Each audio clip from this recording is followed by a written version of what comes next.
I'm Erica. I am a personal chef, otherwise known as a professional meal prepper, and today I'm going to be doing a gluten-free meal prep. I have clients who avoid it, so I'm very well versed in what is and is not gluten-free. So I'm gonna jump right in. I've got my typical setup. If you've seen other videos, you know what I always do is have my stabilized cutting board, my sharp knife, my scrap bowl, a towel here, and I'm good to go. Here are the items I received in my grocery order.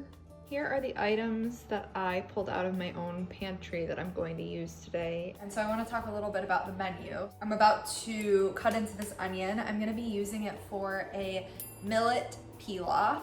I also have a tamari and brown sugar glazed carrot on the menu for this week. A pasta bake. I'm also doing a cold green bean salad, a chicken and broccoli dish. Finally, I'm gonna be doing a really delicious, simple blueberry crumble, which is a huge crowd pleaser regardless if you're gluten-free or not. I'm really excited. Let's get cooking. A very simple way to de-stem kale. Lift a tab off of each of the bottom part of the stem, wrap your fingers around it and pull, and you end up with the stem separate from the leaf. Here I have my onions, and I'm gonna get them nice and brown for my millet pilaf. The definition of a pilaf is really just a grain that you toast before you cook it in simmering water. So I'm getting ready to cook my pasta. I'm using this Jovial Foods brand. I'm gonna cook it even less than al dente. So cook time here says 12 minutes.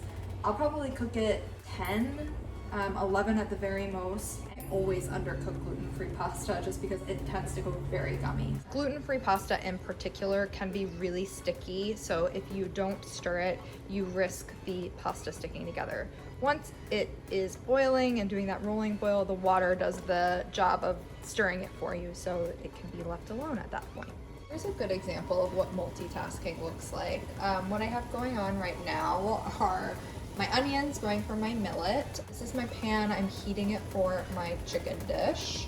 I have my pasta hiding underneath the kale that is going to be included in the pasta bake. And then I also have my green beans. So I've got a lot going on, but it's all pretty hands-off, and I'm just keeping track of when everything needs to come off. All right, so I've got some nicely starting to caramelize onions in here for my millet pilaf. I've also got a little bit of chopped garlic, and I'm going to add the millet now, which this part is what makes it a pilaf.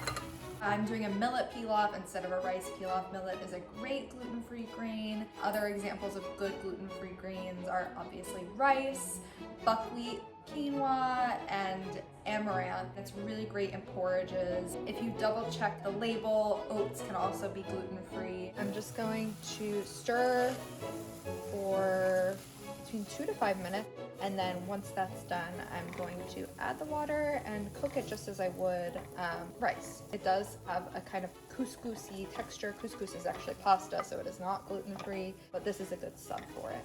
What I'm doing here is really lightly toasting some slivered almonds for my green bean salad. You can see some spots are actually getting dark already, so I'm gonna stop, take it off the heat, and not burn these guys. They're gonna add really nice crunch that you might get from like a crouton typically, but here I'm gonna use this nut, which is a naturally gluten-free option. I'm also topping my ziti style pasta dish with some breadcrumbs, and these are actually homemade breadcrumbs. By picking your favorite loaf of savory tasting gluten-free bread, letting it get stale, or toasting it, and then using a food processor to grind it up into crumbs. All right, I'm getting ready to assemble my pasta bake. It's so simple. I'm making it even easier on myself by using a jarred sauce. I'm just gonna take my gluten-free pasta, which I slightly underdid.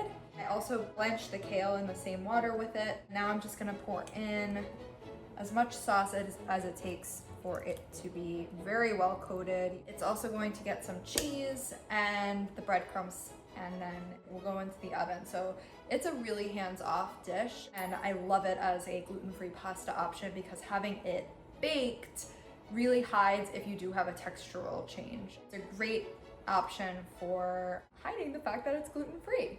Okay, I'm getting ready to put this crumble together. What I have here are just some blueberries. I have some zest of one lemon in there, a little tiny bit of sugar, some cornstarch, which is gonna thicken it up and is a great way to avoid using all-purpose flour. You can also use arrowroot powder, which is always gluten-free. For the topping, what I have here are gluten-free rolled oats. I have brown sugar in here, a stick of butter, salt, and a tiny bit more cornstarch. And then I used just some white rice flour in here. What I'm gonna do is just top the blueberries with the crumble. I'm gonna be sure to leave some of the edge exposed just because it'll be pretty and allow for some nice caramelization on the blueberries. And it's gonna bake in the oven at 350 until the crust is golden, which usually takes between 30 and 40 minutes.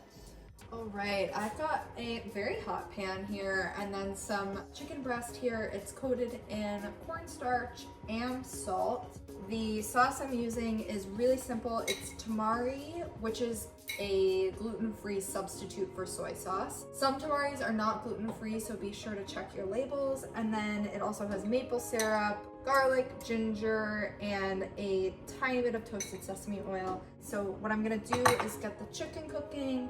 Once it's browned, I'm gonna add the broccoli in, and then I'm gonna get the sauce in. And because the chicken has cornstarch on it and the sauce actually has a little bit in it as well, it's gonna thicken right up.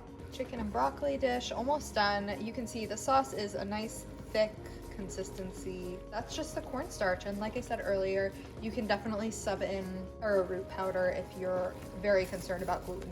If not, just make sure that the package says gluten-free.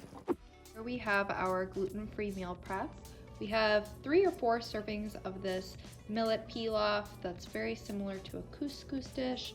Maybe 6 to 8 servings of this gluten-free baked ziti style dish. It has kale for added nutrients. We have this green bean salad with toasted almonds and apricots for a little bit of gluten-free crunch.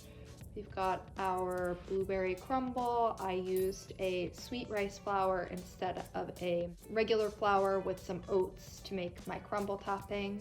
We have our delicious chicken and broccoli stir-fry dish. I used tamari here instead of soy sauce. And then I've got my tamari and brown sugar glazed carrots. So a lot of the items in this meal prep were naturally gluten-free. So if you think about all of the veggies in this prep, like the kale, the green beans, the broccoli, and the carrots, those are all gluten-free. You don't need to worry about that. Same thing with the millet.